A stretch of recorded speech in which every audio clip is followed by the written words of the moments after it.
Ellen Rogin, CPA, CFP, is the New York Times bestselling author of Picture Your Prosperity. She is also a nationally acclaimed speaker, TEDx presenter, and abundance activist. Welcome, Ellen. Hi, David. Good to have you. So I want to ask you about giving money in various ways, but do you think giving money can actually help somebody become wealthy? Can it make them rich? I do believe that giving and generosity can make you rich. And it's not just my belief or anecdotal evidence that I've seen with people that I've worked with over the years. There was a study done at the University of Stockholm and the University of South Carolina where they looked at just this question. And what they found is that more financially generous people actually had higher incomes. They actually also had more kids. I'm not sure how that relates, but their incomes were higher. And there was other studies that I've seen where countries that are more generous, like the United States, have higher GDPs, gross domestic products. So I do believe that generosity can make you rich. Very good. So there's a change in mindset and other things that go on there. And that's something that definitely people, need to think about and understand. The other thing is, as you know, there's a lot of focus on the tax aspects of giving, especially among financial planners, right? But what are some of the other benefits of financial generosity? Financial generosity can boost your happiness levels, and I actually believe it can boost your prosperity as well. I think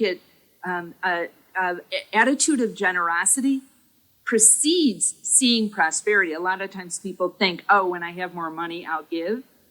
And some of the research around that found that as people give more money, their happiness levels increase. There's this thing that happens in your brain called subjective wealth, that if you were to give, say, $500 to a charity, it gives you the same kind of boost or buzz as it would getting a $10,000 raise.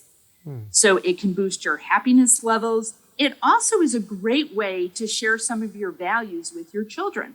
If giving and helping people that are less fortunate than you is a value in your family, as you're doing financial giving and sharing that with your family, whether your kids are very small or growing into be young adults, this can help them look at generosity as part of their life as well. I like that, Ellen. And you hit something really interesting, and that is that it affects our mood and our happiness. And it's almost like, we forget that we have chemicals in our body, right, that affect how we feel. And so it's almost like a rush to when somebody gives, and anybody that's given significantly or something that means a lot to them have had that experience. So that's definitely something that is a very positive thing. Can reduce your stress levels as well. It actually impacts your amygdala, which is the flight, freeze part of your brain. And if you are really stressed out about money, one of the best ways to reduce some of that stress is to go out and help somebody who's less fortunate than you. Absolutely. Not only does it do something good, it helps them, but it also is good for you. And at the end of all that, also give you some real perspective on your own life, right? For sure. Yeah, absolutely. All right. Final question for you is, do we make this something where we give now and then as we feel like something is appropriate to give to, or do we try to make it more systematic and just a habit that we follow on an ongoing basis? I like to suggest a systematic giving plan. So just like I know you're a proponent of people saving on an automatic basis to pay yourself first, I also think it's a great practice to take money off the top to be earmarked for giving. You could pick a percentage that's meaningful to you. What I like about a percentage is as your income goes up, you proportionally give more. And if it were to go down, you give an appropriate amount. And you can put this in a separate account. It doesn't have to be some fancy charitable account, although it can be, depending on how much money you're giving. And it'll allow you to then decide thoughtfully where you want to give that money. And what I found is that it helps people be a little bit more generous in terms of their giving.